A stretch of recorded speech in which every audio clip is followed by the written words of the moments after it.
O futebol chinês viveu um período de grande investimento e era considerado a mina de ouro para jogadores de futebol, especialmente brasileiros. No entanto, nos últimos anos, a situação mudou drasticamente, levando à desmotivação dos jogadores em jogar na China em 2023. Mas por que isso aconteceu? É o que vamos ver no vídeo de hoje. Confere só.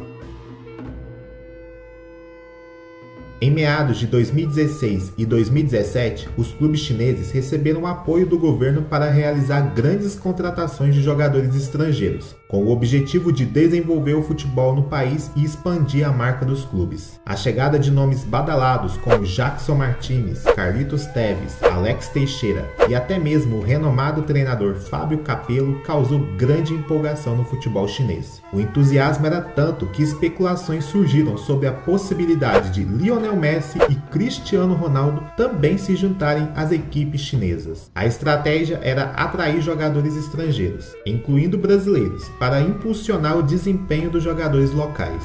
O governo chinês tinha o sonho de participar e vencer uma Copa do Mundo, e a presença de jogadores estrangeiros era vista como parte desse processo. Para atrair esses jogadores, os clubes chineses ofereciam salários astronômicos, mesmo que isso significasse gastar fortunas para convencer jogadores renomados a deixarem os grandes clubes europeus ou clubes de destaque no Brasil. Sendo assim, houve um grande investimento em jogadores brasileiros, tanto aqueles em destaque no Brasil quanto aqueles que atuavam no futebol europeu. Muitos jogadores brasileiros se tornaram os mais bem pagos do mundo devido aos contratos lucrativos na China. Alguns jogadores nem chegaram a cumprir integralmente seus contratos, mas uma ou duas temporadas que jogavam na China já eram suficientes para garantir estabilidade financeira para eles e suas famílias. Alguns nomes como Oscar, Hulk, Paulinho, Ricardo Goulart, Anderson Talisca, Aloysio Boi Bandido e Elkson se destacaram no futebol chinês e conquistaram títulos, tornando-se ídolos. Esses jogadores demonstraram uma qualidade técnica acima da média e se consolidaram no cenário do futebol chinês.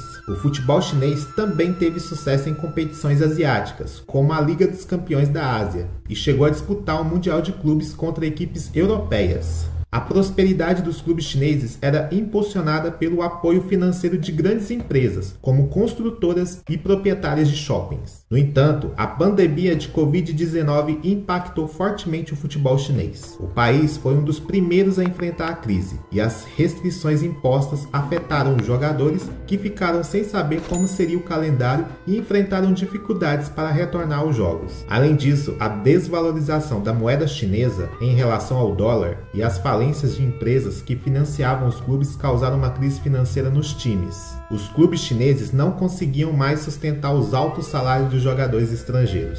Muitos jogadores começaram a buscar rescisões contratuais e deixar o país. Apesar do passado de sucesso financeiro do futebol chinês, atualmente a situação é bem diferente. A crise iniciada pela pandemia de 2019 e a desvalorização da moeda chinesa causaram um impacto significativo nos clubes e nas empresas que os financiavam. Muitas dessas empresas faliram, levando os clubes a enfrentarem dificuldades financeiras. Antes, os clubes chineses contavam com o apoio de grandes empresas, como construtoras e donas de shoppings, que viam no futebol uma oportunidade de expansão de suas marcas. Com esse suporte financeiro, os clubes puderam contratar jogadores estrangeiros renomados, principalmente brasileiros, oferecendo salários astronômicos. No entanto, a crise econômica afetou diretamente essas empresas, que passaram a ter dificuldade em honrar seus compromissos financeiros. Como resultado, os clubes chineses não conseguiram mais sustentar os altos salários dos jogadores estrangeiros. Muitos desses jogadores então optaram por rescindir seus contratos e buscar oportunidades em outros mercados, como o futebol brasileiro e o mundo árabe. Além disso, o governo chinês decidiu reduzir o incentivo ao futebol estrangeiro e focar no desenvolvimento dos jogadores chineses, especialmente nas categorias de base. Em 2021, foi estabelecido um teto salarial no futebol chinês para evitar os gastos excessivos do passado. Essa mudança de foco afetou diretamente a contratação de jogadores estrangeiros, que deixaram de ser prioridade. Atualmente, poucos jogadores estrangeiros permanecem no futebol chinês.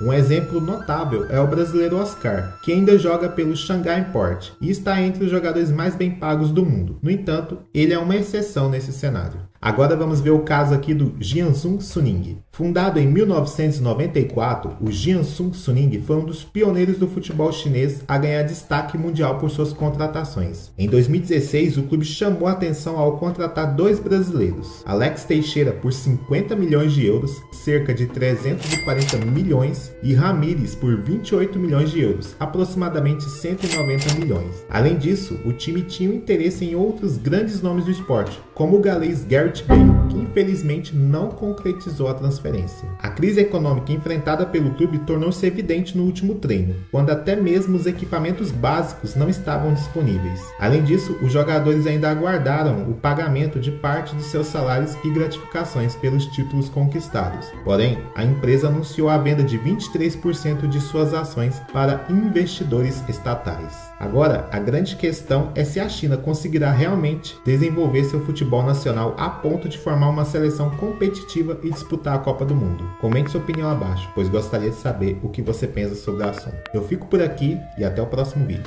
Falou!